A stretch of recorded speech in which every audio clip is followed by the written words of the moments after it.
Hey guys, आज की video में हम देखेंगे कि हम लॉजिकल ऑपरेटर्स का इफ एल्स के साथ कैसे यूज़ कर सकते हैं। तो इसके लिए हम बेसिकली कुछ सैंपल प्रोग्राम्स बनाएंगे। तो पहला प्रोग्राम बनाएंगे हम मार्क्स टू ग्रेड मैपिंग का। बेसिकली हम स्टूडेंट से उनके मार्क्स एंटर करवाएंगे और उसके कॉरस्पॉन्डिंग हम उन्हें ग्रेड असाइन करेंगे। तो यहाँ पर मैंने एक टेबल बनाई है जिसमें मैंने मार्क्स टू ग्रेड मैपिंग का फॉर्मूला लिखा है। बेसिकली अगर मार्क्स 90 से ज़्यादा हैं तो हम उसे एक्सीलेंट कहेंगे, 70 टू 90 के बीच में है उसे गुड कहेंगे, 50 टू 70 के बीच में है उसे एवरेज कहेंगे, 30 to 50 poor and less than 30 fail. तो हम देखते हैं कि कैसे हम लॉजिकल ऑपरेटर्स का यूज़ करके इस प्रोग्राम को बना सकते हैं। तो यहाँ पर मुझे सबसे पहले क्या करवाना पड़ेगा, स्टूडेंट से मार्क्स एंटर करवाने पड़ेंगे। तो मैंने मार्क्स को एज ए इंटीजर लिया है कि स्टूडेंट मेरा इंटीजर मार्क्स एंटर करेगा, मैं उसको अपने मार्क्स वेरिएबल में स्टोर करा लूँगा। उसके बाद जो मेरी टेबल थी कि 90 से ज़्यादा है, 70 टू 90 के बीच में है, उन सब कंडीशन को मैं इफ एल्स की हेल्प से लिखूँगा। जैसे फर्स्ट कंडीशन मेरी क्या थी, 90 से अबव है, तो मैं उसको एक्सीलेंट ग्रेड कैटेगरी में डाल देता हूँ। सेकंड मेरी क्या थी, 70 से ज़्यादा होनी चाहिए और 90 से कम होने चाहिए, तो उस केस में मैं गुड ग्रेड करूँगा। तो यहाँ पर मैंने इफ के अंदर एंड ऑपरेटर का यूज़ किया है। बेसिकली मेरी फर्स्ट कंडीशन कहती है कि मार्क्स 70 से ज़्यादा हों और इसी के साथ मार्क्स 90 से भी कम के होने चाहिए, यानी 70 और 90 के बीच में होने चाहिए। तो यहाँ पर मैंने एंड ऑपरेटर की हेल्प से इस कंडीशन को लिखा है। इसी तरह 50 और 70 की कंडीशन को मैंने marks greater than 50 and marks less than 70 उस केस में एवरेज, 30 टू 50 की इमेज में पुअर एंड अदरवाइज। अदरवाइज का मतलब होगा कि 30 से भी मेरे मार्क्स कम है, तो उस केस में फेल। तो इस तरह से हम इफ के अंदर हमारे लॉजिकल ऑपरेटर का यूज़ करके प्रोग्राम की मैपिंग कर सकते हैं। इसको अब रन करके देख लेते हैं।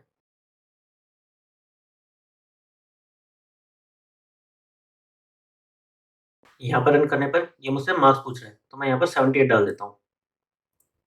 तो उसके कॉरेस्पॉन्डिंग हमारा क्या ग्रेड आ गया, गुड ग्रेड, 70 और 90 के बीच में। एक बार फिर से रन करके देखते हैं।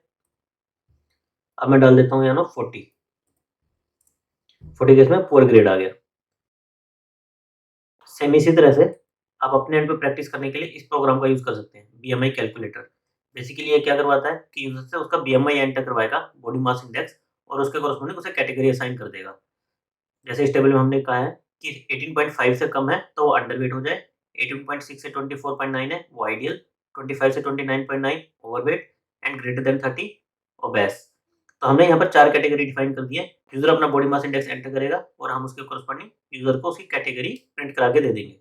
तो सिमिलर टू प्रीवियस प्रोग्राम है, बस प्रीवियस में हम केवल इंटीजर यूज़ कर रहे थे। यहाँ पर हमारे नंबर किस टाइप के हैं, फ्लोट। तो आपको क्या करना होगा, एक फ्लोट वेरिएबल लेना होगा, उसमें यूज़र से उसका बॉडी मास इंडेक्स स्टोर करवाना है और फिर से वही इफ एल्स कैटेगरी लिख के आपको कैटेगरी प्रिंट करवा देनी है। तो सेम प्रोग्राम है प्रीवियस के जैसा ही। तो ये वाला प्रोग्राम आप खुद प्रैक्टिस कर सकते हैं। इसके बाद हम एक और प्रोग्राम बना के देख लेते हैं। इस प्रोग्राम में हम क्या करेंगे कि यूज़र से कैरेक्टर एंटर करवाएँगे कीबोर्ड के थ्रू और हम डिफाइन करेंगे कि वो कैरेक्टर कैपिटल लेटर है, स्मॉल लेटर है, डिजिट है या फिर स्पेशल सिंबल है। बेसिकली सी में क्या होता है ना, आपकी जितने भी कीबोर्ड पे कीज़ होती हैं, हर एक की मैपिंग एक इंटीजर से होती है। जैसे आपकी ए की मैपिंग 65 से है, कैपिटल ए की मैपिंग 65 से है। आप उसे 65 लिखो या ए लिखो, सी के लिए वो सेम है। तो जैसे यहाँ पर करैक्टर और अस्काई की वैल्यूज़ की मैपिंग दी हुई है। अगर हम 0 टू 9 कोई भी हमारा नंबर डिजिट एंटर करते हैं, तो उसकी अस्काई वैल्यू होती है 48 टू 57 और कैपिटल में कोई लेटर एंटर करते हैं, उसकी अस्काई वैल्यू की रेंज होती है 65 टू 90। स्मॉल में एंटर करते हैं, उसकी रेंज होती है 97 टू 122 और उसके अलावा जो भी सिंबल्स होते हैं, वो बची हुई रेंज के हो गए। जैसे 0 टू 47, 58 टू 64, 91 टू 96, 123 टू 127। इस रेंज में आते हैं आपके बाकी सारे स्पेशल कैरेक्टर। स्पेशल कैरेक्टर में आ गए आपके ये हैश, डॉलर, परसेंटेज, जो भी आपके डिजिट या लेटर्स के अलावा कीबोर्ड पे कीज़ होती है ना, वो सब आपकी किसमें आ जाती हैं? स्पेशल सिंबल्स में। तो इसके लिए हम वीएस कोड में प्रोग्राम लिख के देखते हैं। तो इस प्रोग्राम में हमें यूज़र सबसे पहले लेटर एंटर करवाना था। तो उसको हम किस टाइप का होगा, कैरेक्टर टाइप का। इसलिए मैंने कैरेक्टर टाइप का वेरिएबल ले लिया सी, जिसमें यूज़र जो भी लेटर या की एंटर करेगा, वो मैं स्टोर करवा लूँगा। तो मैंने यहाँ पर स्कैनफ के थ्रू स्टोर करवा लिया। उसके बाद मैंने अपनी टेबल को रेफ़र किया है कि 48 टू 57 के बीच में क्या होता था, मेरा डिजिट है। 48 टू 57 के बीच में डिजिट है।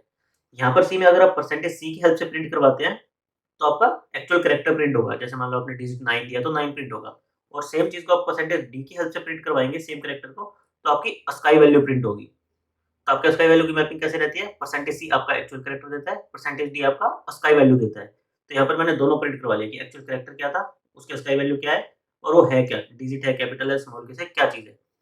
सेकंड मेरी क्या रेंज थी 65 टू 90, जो कि मेरी रेंज थी कैपिटल लेटर की, और 97 टू 122 क्या थी, स्मॉल लेटर की थी, और जो भी बच गया वो मेरा क्या था, स्पेशल कैरेक्टर। तो यहाँ पर ये मैंने सारी कंडीशन अपनी टेबल के अकॉर्डिंग लिख रही है, इफ का यूज करके और उसके अंदर लॉजिकल ऑपरेटर्स का यूज करके। तो अब इसको रन करके देख लेते हैं। जैसे ही मैंने इसे रन किया, इसने मुझसे कैरेक्टर मांगा, तो मैं पहले एंटर करता हूँ जी, स्मॉल जी। तो इसने मुझे क्या दे दिया कि कैरेक्टर मैंने एंटर किया है जी, उसकी स्काई वैल्यू है 103, और ये स्मॉल केस लेटर है, क्योंकि ये 97 और 122 के बीच में, इसलिए स्मॉल केस है। इसको फिर से रन करके देखते हैं। इस बार मैं कोई स्पेशल कैरेक्टर डालता हूँ, मैं एंड ऑपरेटर डालता हूँ। तो इसने मुझे क्या कहा कि मैंने कैरेक्टर एंड एंटर किया है, जिसका स्काई वैल्यू है 38, और ये एक स्पेशल कैरेक्टर है। तो गाइस मैं इसकी फाइल गिटहब पे रख दूँगा, आप इसको प्रैक्टिस कर सकते हैं और इसमें कंडीशन को वेरी करके देख सकते हैं, अलग-अलग कैरेक्टर एंटर करके देख सकते हैं कि हमारा प्रोग्राम सही चल रहा है, नहीं चल रहा।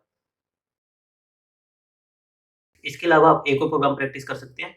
पिछले प्रोग्राम में हम क्या कर रहे थे, डिजिट है, कैपिटल लेटर है, स्मॉल लेटर है या स्पेशल कैरेक्टर है, ये चेक कर रहे थे ना।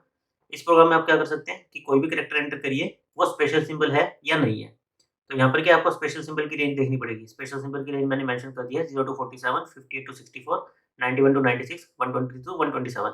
अगर इसमें से कोई वैल्यू एंटर होती है, तो वो किसमें आ जाएगा, आपका स्पेशल सिंबल्स में।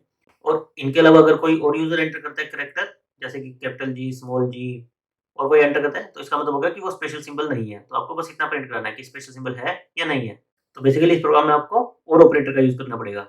आपकी कंडीशन कैसे रहेगी, इफ मेरी वैल्यू 0 टू 47 है, या 58 टू 64 है, या 91 टू 96 है, या 123 टू 127 है।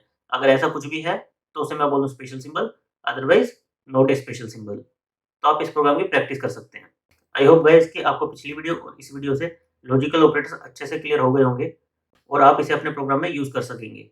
Thank you guys.